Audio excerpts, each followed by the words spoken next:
This is Arab Talk on KPOO 89.5 FM in San Francisco. This is Arab Talk with Jess and Jamal. I'm Jess Jamal. And I'm Jamal Dejani.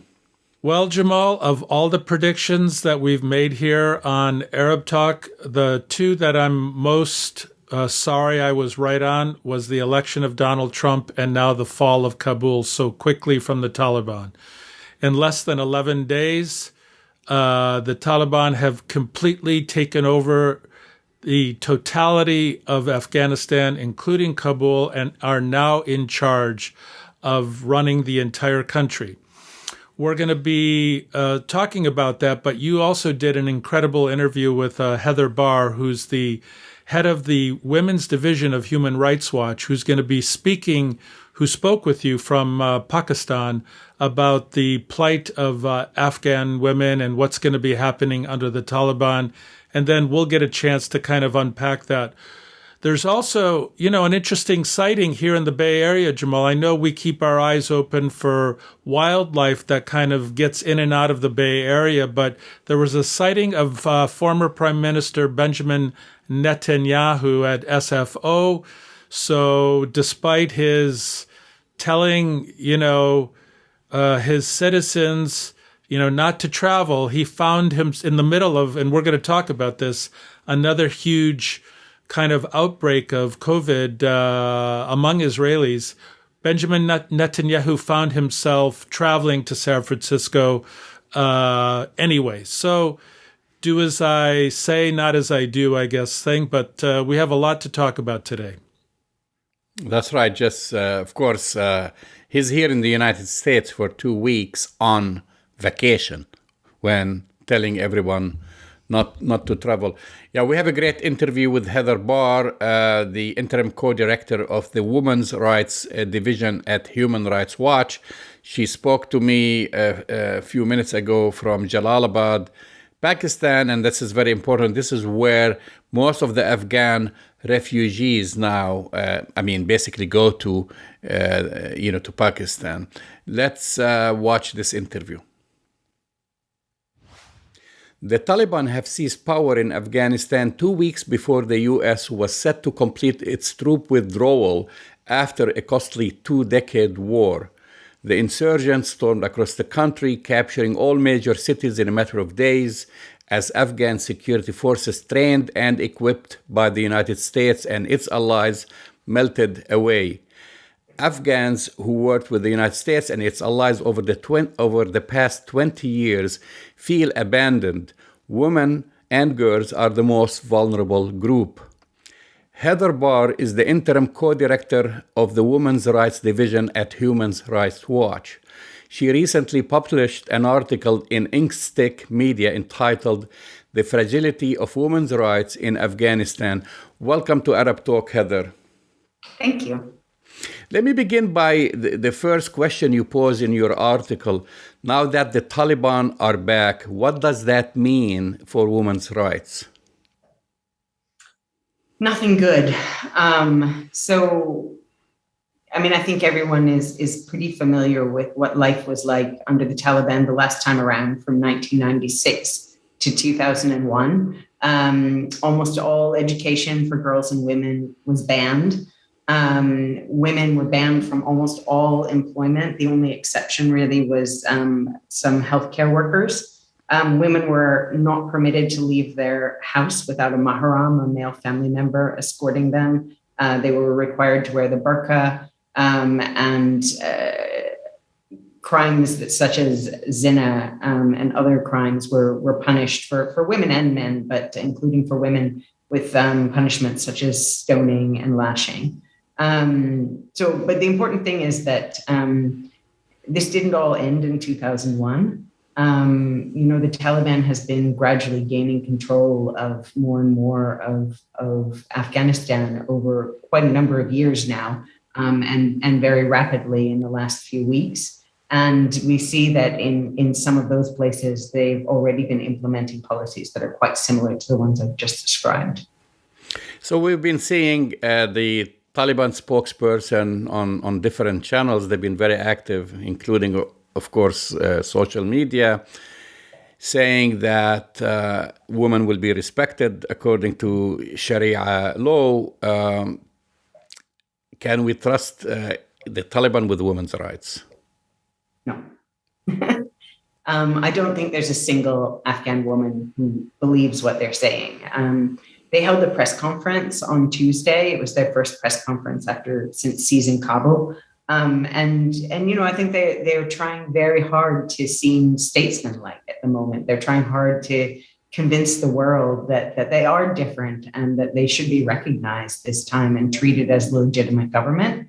And I think that, and so there was a lot in that press conference about how they wouldn't host, terrorist groups attacking other countries. They wouldn't retaliate against those who had opposed them, including people who had been in the Afghan army fighting against them. And they said that they would respect women's rights. They said that women would have equal rights to men. But they included the same caveats that they have been including sort of whenever they talk about women's rights for many years now. So they say they'll have all the rights that they're entitled to in the framework of Islam. They'll be able to participate in health and in education in accordance with our rules. And what we know is that their interpretation of Islam is a very fringe interpretation, way outside the mainstream. And that's presumably what they thought they were doing in 1996 to 2001 as well, is respecting the rights that they believe exist. So also you wrote in your article, Afghan women find themselves in the untenable position of looking for help to the international community. Just yesterday, the United States joined 20 countries and the European Union in demanding that the rights of Afghan women be protected and pledging to send humanitarian aid and other support to ensure that their voices can be heard. Is this for show? I mean, really, what can the United States, the EU, all the allies that pretty much abandoned Afghanistan can do now remotely? So there are some things that they can do. The question is, they don't have a ton of options in terms of things they can do, but there are some things they can do, but that they all require political will. And one of my big concerns is about whether that political will exists or not. This is a moment when the US and other countries that sent troops are running for the exit. They're sprinting at this point, and they've been humiliated. And by the Taliban's military victory. And I think there's a huge desire among some of these countries, or all of these countries maybe, to forget that the whole thing ever happened. And I'm really particularly shocked by the tone that US President Joe Biden has been taking about Afghanistan. He seems sort of personally angry somehow at Afghans in a way that's really strange to me, and it really doesn't seem to indicate that he understands at all that this is a country full of human beings with, hopes and dreams and who, are at risk of death because of decisions that he's making. And in terms of the statement about humanitarian aid, you'll know that the US government has frozen all of its aid to Afghanistan and also convinced the IMF to freeze its aid as well. And my concern about that is, of course, we want to exert pressure on the Taliban however possible, but over 75% of the Afghan government's budget comes from international donors. And so when you cut off that funding stream, actually what you're doing is closing the hospital and closing the school and ending the food distribution program. And the people hurt by that will not be the Taliban. It'll be Afghans who die without medical care and die without food and go without education. So some are making the argument that what we have now is a generation of women in Afghanistan and around the world who have been betrayed by America's cynical use of women's rights to sell a brutal and pointless war. Your thoughts on this? I'm from the US. I was living in New York on 9/11, watched the towers fall, went to a protest in Union Square a couple of days later, a peace vigil. And I remember very well how the images of Afghan women and the stories about how they were being abused by the Taliban were used to sell the war. They went to exceptional lengths. Laura Bush gave a radio address. I think it was the first time that a first lady had substituted for the president and giving a radio address. In the UK, Sherry Blair gave a speech. There are other examples as well. And so it was very clear that the plight of women was used as a propaganda tool. Now, of course, any thinking person understood then and now that this was not a war that was about women's rights, that there were other reasons for the war. But I still think that using that messaging and having kind of utilized women in that way creates some responsibility. And it's very enraging to see no one seeming to acknowledge that responsibility now, certainly not Joe Biden. Well, I mean, going back to Joe Biden, I mean, this is his argument. His argument is saying, look, we've been there for 20 years. Perhaps now 60% of the American public wants us out of Afghanistan. We don't want to lose more men and women in Afghanistan. We've done everything. We've spent $2 trillion in Afghanistan. What I'm doing here is right. What went wrong, in your opinion? Like after 20 years, what went wrong that the Afghans are not able to take care of their own country? I mean, it's a very, very long list of things that went wrong. The U.S. early on partnered with warlords who had horrible histories of human rights abuses. The U.S. helped to crush efforts at accountability for war crimes, which might have helped to kind of bring some healing to the country. The corruption that the U.S. has blamed the Afghan government so much for, was also sort of nurtured in some ways by the U.S. or facilitated by how the U.S. was spending money in Afghanistan. So I think it's a very long list of reasons. And I also think that when you've played the kind of hands-on role that the U.S. has played in Afghanistan, then you, in a sense, are a colonial power. And you can't just flip a switch and say, nothing to do with me. Anything that happened over the last 20 years was really nothing to do with me. The U.S. built an army in Afghanistan, and they built it in their own image. And when they left, it didn't have the tools it needed to function. And so refusing to take any responsibility for that, refusing to acknowledge that, and then leaving the kind of situation that we see now with the crisis, with people trying desperately to leave the country and being unable to, is it's damning and it's a tragedy. Well, I know you're currently in Pakistan now, and you've spent 6 years in Afghanistan, if I'm correct. And so you know the country very well, you know the people, the women there. Talk to us about the women there. I mean, their resiliency, their desire for freedom.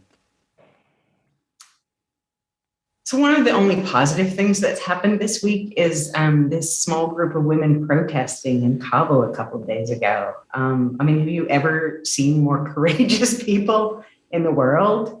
And I think, and there are a lot of other Afghan women as well who are saying, like, it's my country just as much as theirs. I'm going to stay. I'm going to fight. That was a quote from an interview on television today with activist who works on education. A lot of other women's rights activists that I know are sort of taking a similar line. They're not going to run. They're going to stay and they're going to fight. Afghan women have achieved so much in the last 20 years. And in the last 20 years, there's a whole new generation of Afghan women, and they grew up hearing about the Taliban. They grew up knowing about how the Taliban had affected the lives of their mothers and their older sisters and their grandmothers. They grew up around women who weren't able to study because the Taliban were in power. And I think it's almost part of the psyche of this generation of young Afghan women that, like, they were going to go out and succeed and have all of the opportunities that had been taken away from Afghan women in the past. And you see they're really on fire. There have been all these kind of amazing amazing things that young Afghan women have done. There's the robotics team. They were inventing ventilators. There's the football team. There's the orchestra. There's, just tons and tons of smart young filmmakers and journalists and all sorts of things. And what's happened to them is that it's all been taken away from them overnight, and they're kind of dumped back into this nightmare that they thought was part of, their country's unhappy history.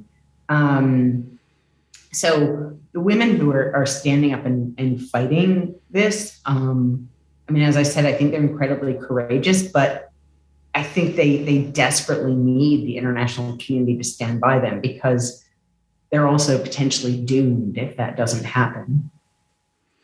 So what women's advocacy groups worldwide, like your organization, Human Rights Watch, are capable of doing now for the women in Afghanistan? It's hard. Right now, everybody is just focused on trying to get people out. Like every single person, I think, who's ever worked in Afghanistan, every organization that's ever worked in Afghanistan is receiving calls and emails and texts all day from people who are trying to escape and can't, or people who are trying to help someone escape and are finding that they're unable to. So that's really consuming everyone at the moment. But in the longer term, what we have to do is we have to watch the Taliban all the time, every day, and see what they're actually doing and document it. And if they're continuing to engage in human rights abuses, we have to make sure that the world can't ignore that and world leaders can't ignore that. Well, there is a desire. The images that I'm sure you saw and everybody's seen at the airport were horrific. People trying to escape the country. And really, you want to help people there, but you really don't want all the Afghans to leave, right? So you need to, there'll be a major brain drain, especially if educated women and men leave the country. Can anyone work with the Taliban, like international organizations, the UN? Do you think, now they look kind of pretty peaceful on TV, aside from certain incidents saying, we want to prevent terrorism, we want to protect women's rights. But, is it possible to see the country functioning, not as a failed state, but as a real country? It has to. And that's a whole other question is, are the Taliban actually capable of running a country? If you leave aside all of their kind of, horrible actions in terms of abusing human rights, can they actually run a country? Can they run schools? Can they run hospitals? Can they keep the electricity on? Things like that. And I don't think there's much evidence to think that they can. But I guess everyone's about to find out, because Afghans have been thrown into this horrible experiment. I want to say something about the people leaving the country or trying to leave the country. I don't think most of those people want to leave forever. Those people aren't trying to move to California or something and set up shop and become Californian for the most part. Some of them might be, but most of them want to be safe while they watch to see what's happening in their country, and then come home as soon as they can. Afghans love their country as most people do, and I think that's part of why the largest populations of Afghan refugees have always been in this region, in Pakistan and Iran, is because people are always waiting every day for the day that they can go home. So if you had a message to the international community, and in particular to President Biden, what would be your message? I've kind of said this already, but, you created this mess and you own it.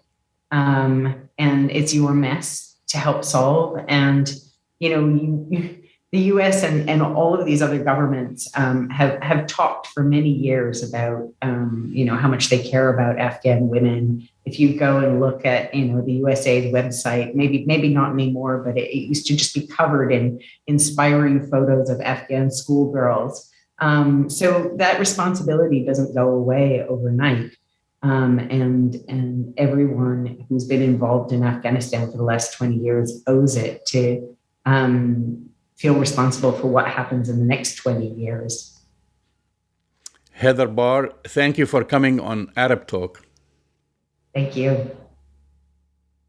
Well, that's the voice of Heather Barr, interim co-director of the Women's Division of Human Rights Watch, basically speaking with you, Jamal, from Pakistan and Jalalabad, obviously deeply concerned about what's going to happen to women in Afghanistan and in Kabul especially, who have been fighting for and advocating for women's rights. There are a lot of women in Afghanistan, Jamal, who are under the age of 20, especially in and around Kabul, who never were exposed to Taliban rule. And so this is a potentially very frightening and difficult time for Afghan women, the Afghan country, everybody in Afghanistan, despite the Taliban saying through their social media, they want women to be in government, women can go to school, but everything has to be under strict Sharia law. So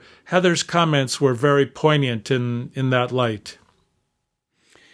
That's right, Jess. And I want to start by actually speaking about the whole, taking us all back to 2001, 20 years ago, the invasion. And then after the invasion, we're going to just remind our viewers and listeners about what George W. Bush at the time said, that the Taliban were defeated. Let's watch this just as a reminder. Thanks to our military and our allies and the brave fighters of Afghanistan, the Taliban regime is coming to an end.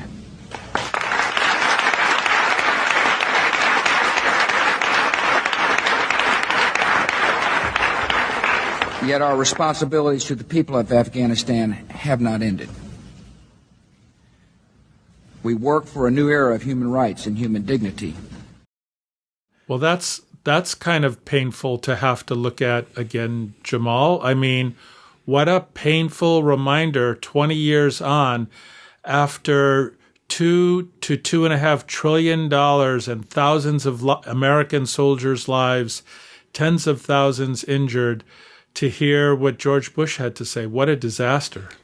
Well, I mean, here is the thing, because, we want to call a spade, and we want to be right on what we say. I mean, you and I are critical about the kind of this withdrawal, kind of immediate withdrawal, no planning, nothing. But we're not against Biden for leaving the country. No, I mean, that's this is not the the sentiment. issue. That's not the issue. No, I mean, this is the sentiment of the American people. More than 60% of Americans, they want to see the United States out of Afghanistan. Thousands of Americans have died. As you mentioned, $2.2 trillion have been spent there. And who owns it? I mean, George W. Bush, the Republican Party, and the warmongers own this whole thing. Like, if you break it, you own it. And George W. Bush, before we start pointing the fingers, this horrible Biden, look what he did to women, look what he did to the Afghan people.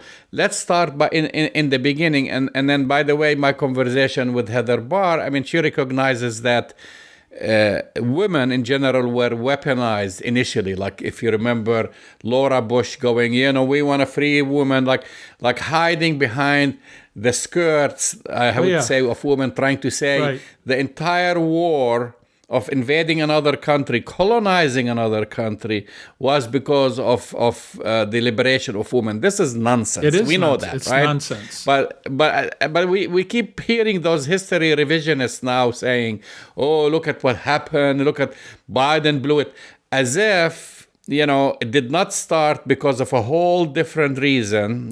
Of going just a knee-jerk reaction going after Afghanistan. And then, of course, we're not going to even get to talking about Iraq and the weapons of mass destruction lie for the invasion of Iraq.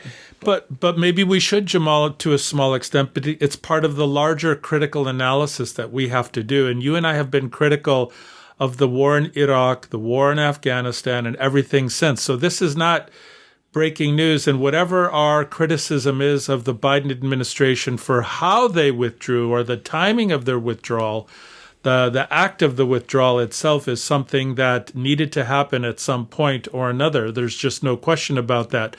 But the history, they call Afghanistan, Jamal, the graveyard of empires for a reason. And we've spoken about that. The Russians failed miserably. The British failed miserably. Alexander the Great failed miserably. Why aren't people learning from history? The Americans spent $2.2 trillion, 2,500 men and women in the military killed, tens of thousands injured. And what do we have to show for it, Jamal? What do we have to show for it? Nothing. We have nothing to show for it. And sadly, people are not going to trust the Americans. Not that they trusted them, going back all the way to Vietnam. And then all this denial, this is not like what happened in Vietnam. Yes, it is. This is not Saigon. It's worse. Yes, the images. Yeah. I mean, you and I spoke last week, and we didn't have the full picture yet. We just had actually pictures. We didn't have the videos. The sad videos seeing people clinging to the plane. The sad picture seeing people trying to go to the tarmac, running the tarmac, hanging on the plane, falling from the sky. Right. Sad.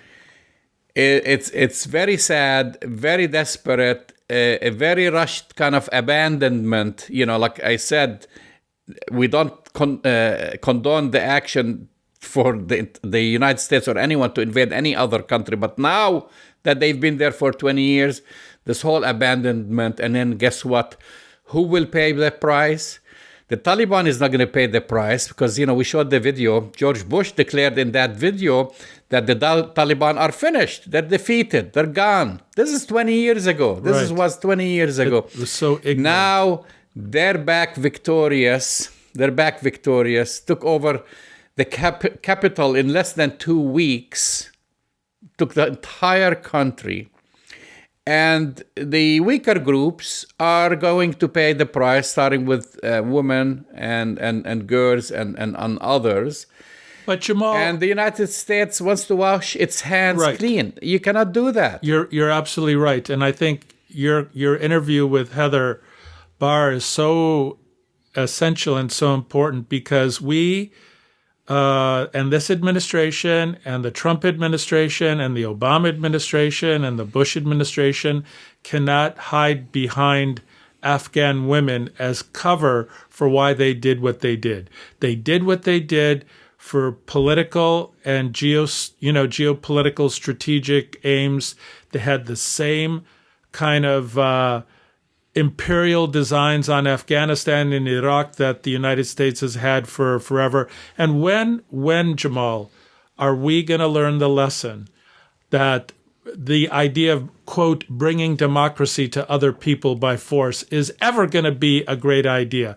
The only thing that's happened since 2001, Jamal, is a domino effect of successive failures,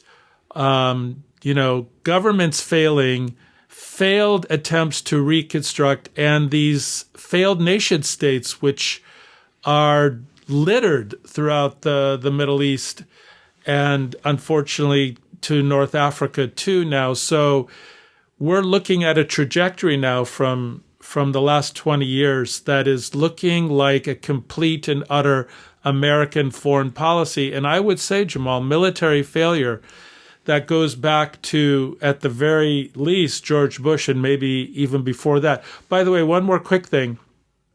You played that George Bush soundbite, which was great. But I thought you were going to play the Donald Trump soundbite from earlier this year where he said, we're negotiating with the Taliban. We can trust the Taliban.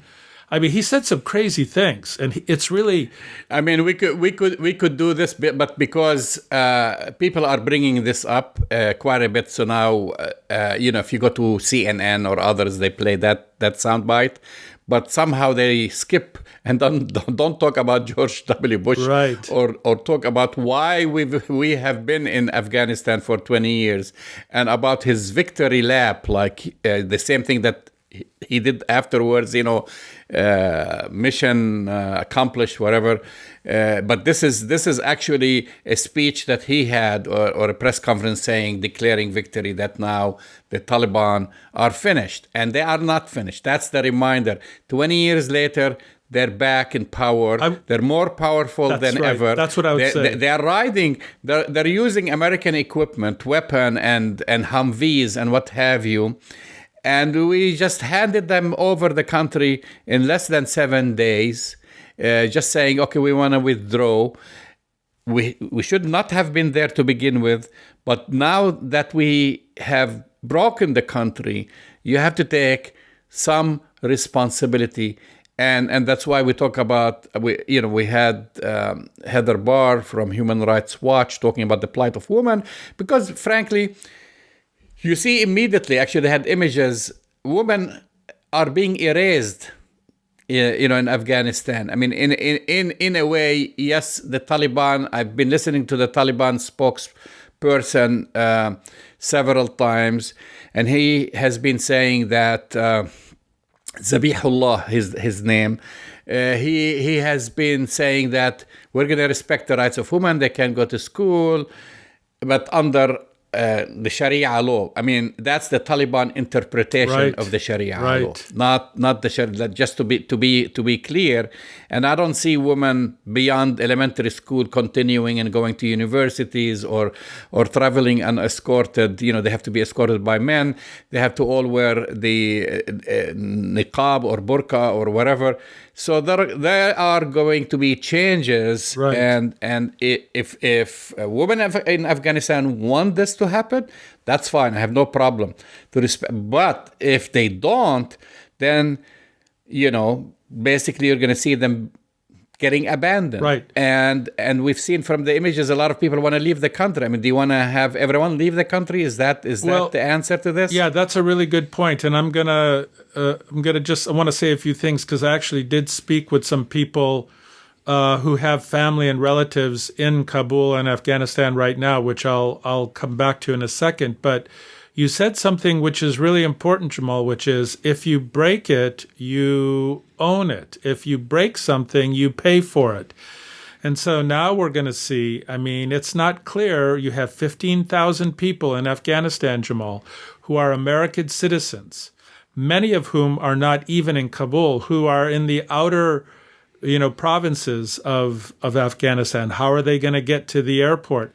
I spoke with some people earlier today who have family and relatives in Afghanistan, in Kabul. They said there's 100,000 people milling around the airport right now, many of whom do not have any papers whatsoever. They're just wanting to get to the airport. The airport is perceived as a safe space. They're wanting to get out. They want to escape.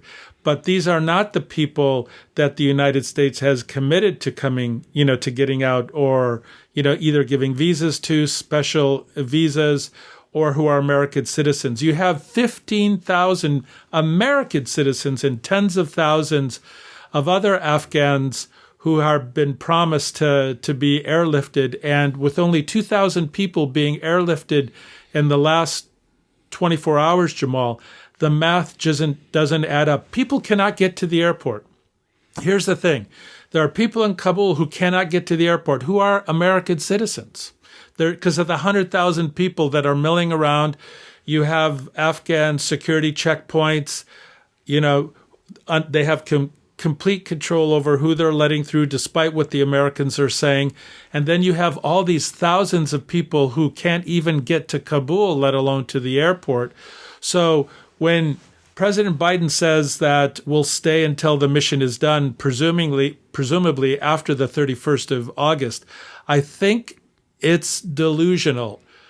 I don't see, because the U.S. military is not going to go inside and do covert rescue missions on 15,000 people all over Afghanistan. I think, Jamal, even though what we're seeing right now is horrific, it's going to get a lot worse. It is going to get a lot worse, and and we're going to be talking about this more. I just want to end by saying which we started a little bit comparing Afghanistan to Iraq. And then I just forgot to mention the security failure, because in Iraq we had a major security failure, Right. supposedly, intentionally or unintentionally, about Iraq's weapons of mass destruction. I want to remind people of the image again of Secretary Powell at that time going to the United Nations, talking about yellow cake and I don't know what, about Iraq's nuclear weapons program, which is non-existent. And then now it has been blamed on security failure, that the administration, imagine, this is the strongest country, biggest country in the world, getting security briefing that is totally false and wrong about Iraq. And now in Afghanistan, what happened is also about security failure. Absolutely. Because just a few days ago, President Biden said, we have well-trained people there. We have the Afghan security. They'll take care of things. And it's not, the Taliban are not going to make it to Kabul.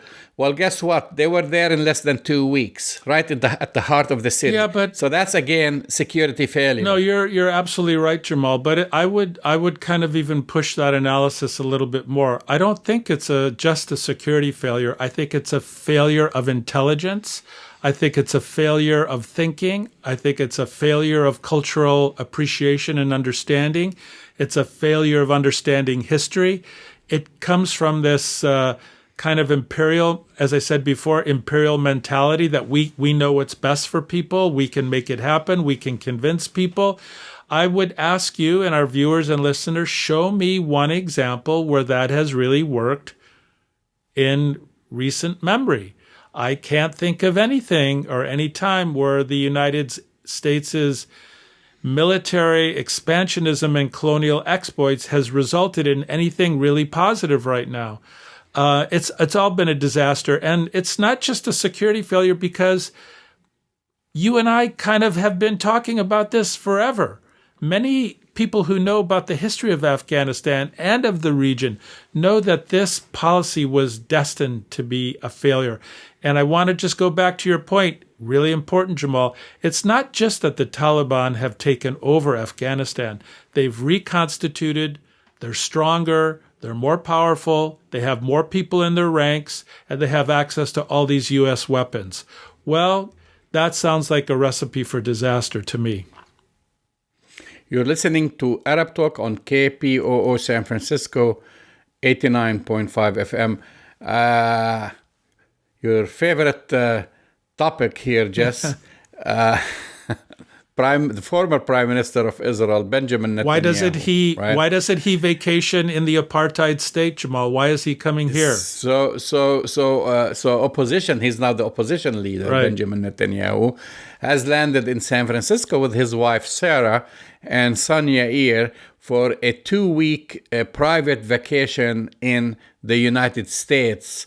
His trip, just to remind everyone, is contrary to the recommendation of Israeli health authorities, who have advised Israeli citizens against unnecessary international travel due to rising COVID-19 infections, not just in Israel, but worldwide.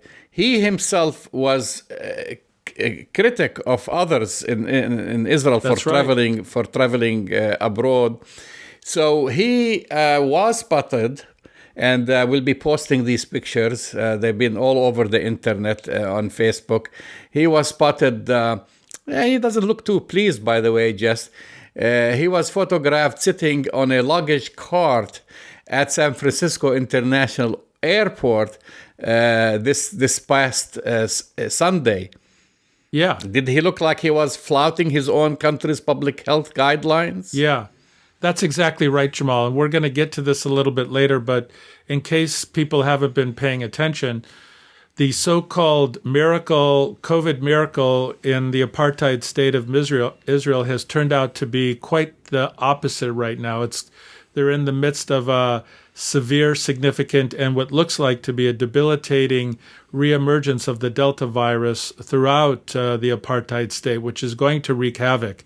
So yes, of course. Well, is it any surprise to you that Benjamin Netanyahu, who flouted international pressure, who went against the ICC, who criticized anybody who criticized him, who was an active and avid supporter of ethnic cleansing and is responsible for thousands of Palestinian deaths during his tenure as prime minister.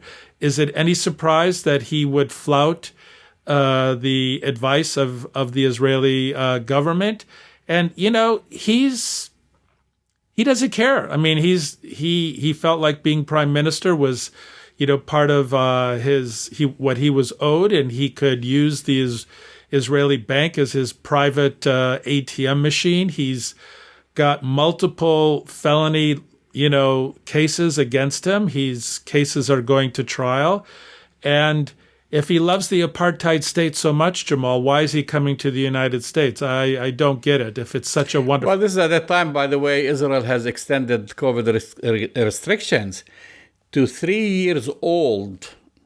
Of course. Up to 3, as cases surge in Israel now, requiring anyone of the age of 3 to show proof of vaccination or a negative COVID-19 test before entering any indoor space, restaurants, malls, etc. And the infection, because of the more contagious Delta variant since late June, has been skyrocketing. This is just quickly from the health ministry in Israel. They reported 7,870 new COVID-19 cases, and also they had more than 120 people who have died contracting the virus in the past week, which is really double the monthly total recorded in July. Of course, we're talking about a small country, but Israel, as you started by saying, it was the praise of the nation, saying that was a model. It was like the model for combating COVID-19. Well, I hate to say I told you so, Jamal. Not you, but just to our viewers and listeners. But I have a theory as to why the apartheid state is having this kind of crazy outbreak right now. If you remember, they made the deliberate medical apartheid decision not to give the vaccine to Palestinians. And I remember having a discussion with you and saying to you, this was going to be a disaster. This was not going to work out. Even though Palestinians get stopped at checkpoints, the virus didn't. The virus won't be stopped by, you know, the illegal settlers, you know, in the West Bank. So the fact that they made this medical apartheid decision, this immoral decision not to give Palestinians the vaccine, I felt at the time put the entire landmass of historic Palestine at grave risk. But no, the media was celebrating the Israeli miracle of controlling the COVID vaccine. But when you have a landmass that has, 12 million people on it, Jamal, and you choose not to vaccinate well over half of them, what do you think's going to happen? So, the Israeli situation with COVID, Jamal, is going to get worse because Palestinians are still not getting vaccinated. And you still have the ultra-Orthodox extremist Jewish population who are refusing to get vaccinated too. So the Israelis are headed, unsurprisingly, to a very desperate situation. They're probably going to go into lockdown mode, and it's going to get much worse.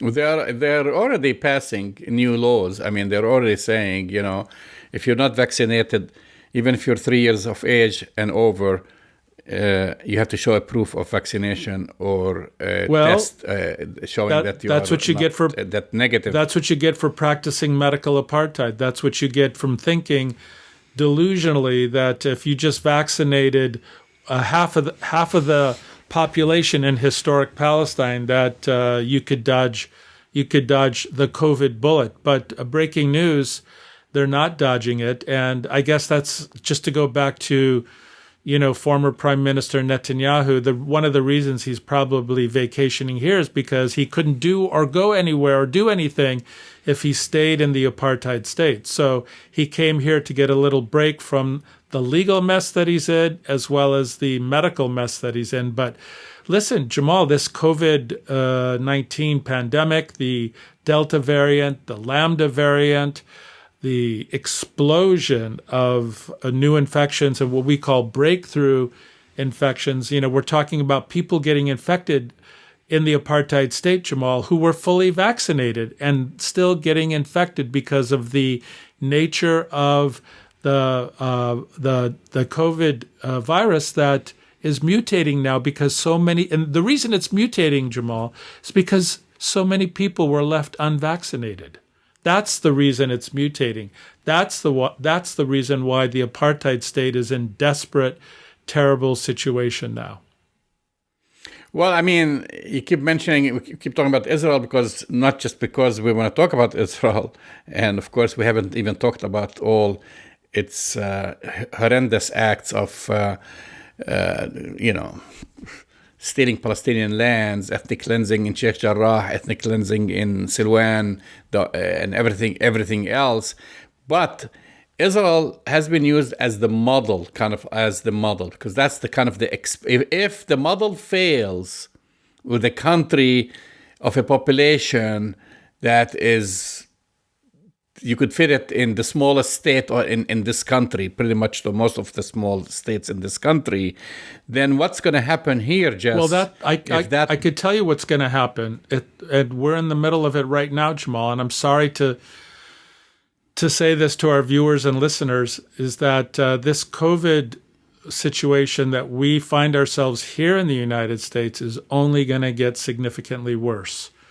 The death rates, the infection rates, the positivity rates are skyrocketing now. And Jamal, you and I live in Northern California, which is among the most highly vaccinated places on the planet. And even here, we're seeing, extremely high new, rates of positivity, rates of exposure, rates of hospitalizations. In parts of the country right now, I just read about this, the ICUs, Jamal, have closed in Mississippi. There are no beds in Mississippi.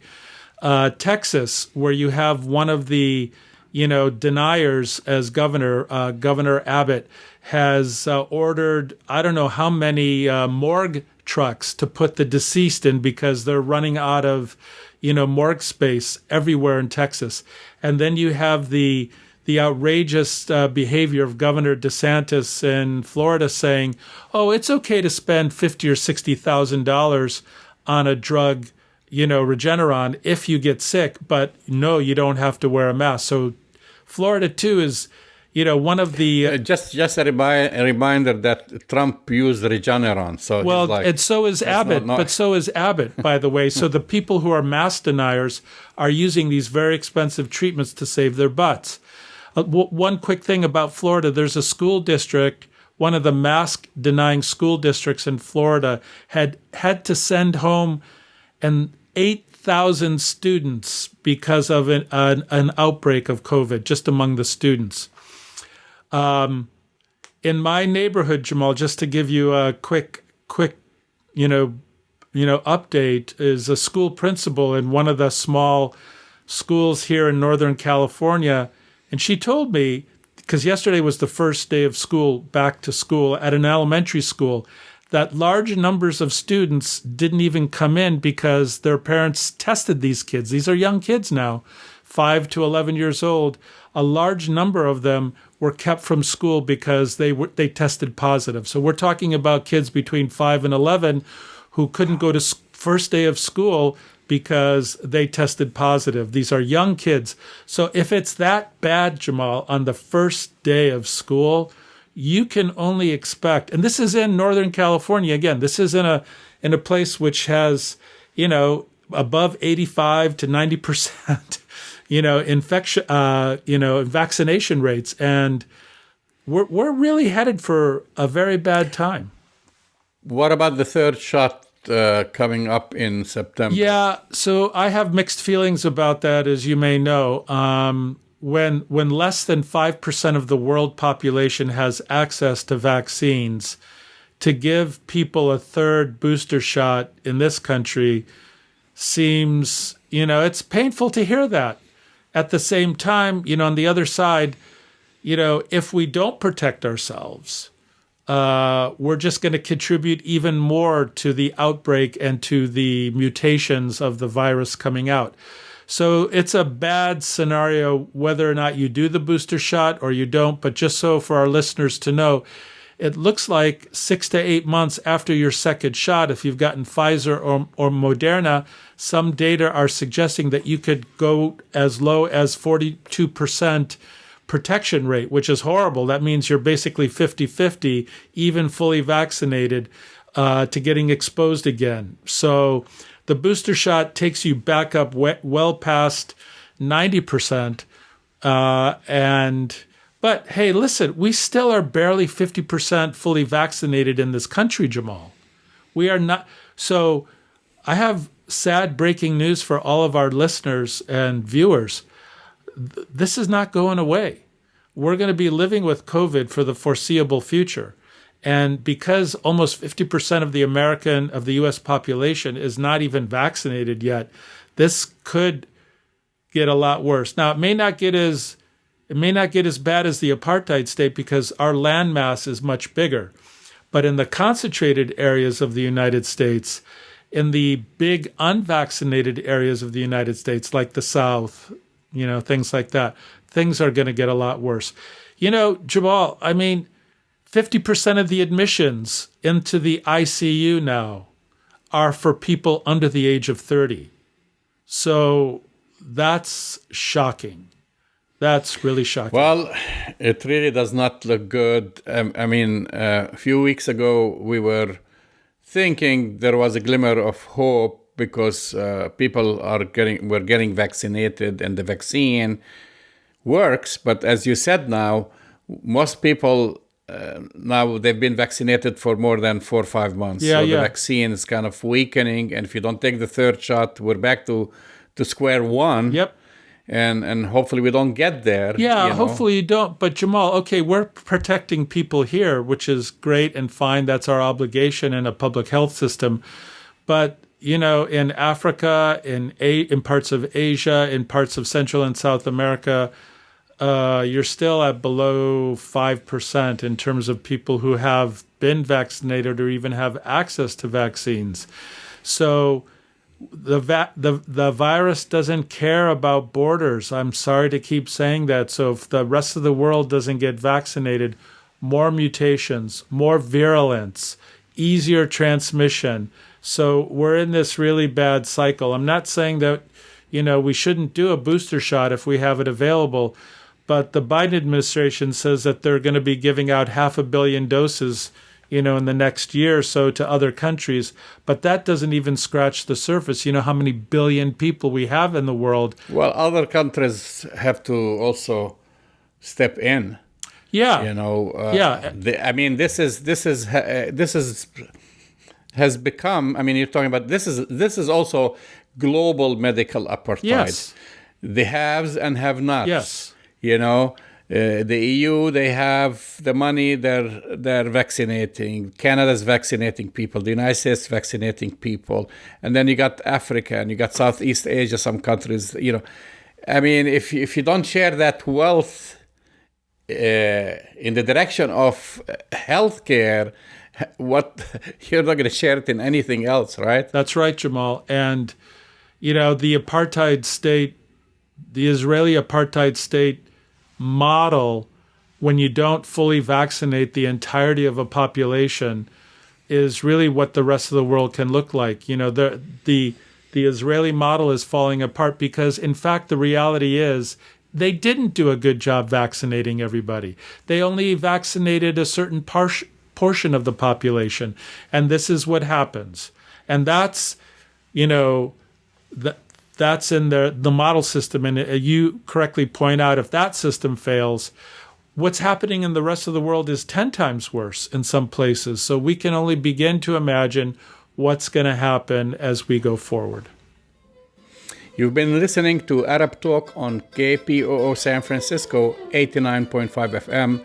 Go to our website, arabtalkradio.com, to download all our previous shows, and we will talk to you next week. See you next week.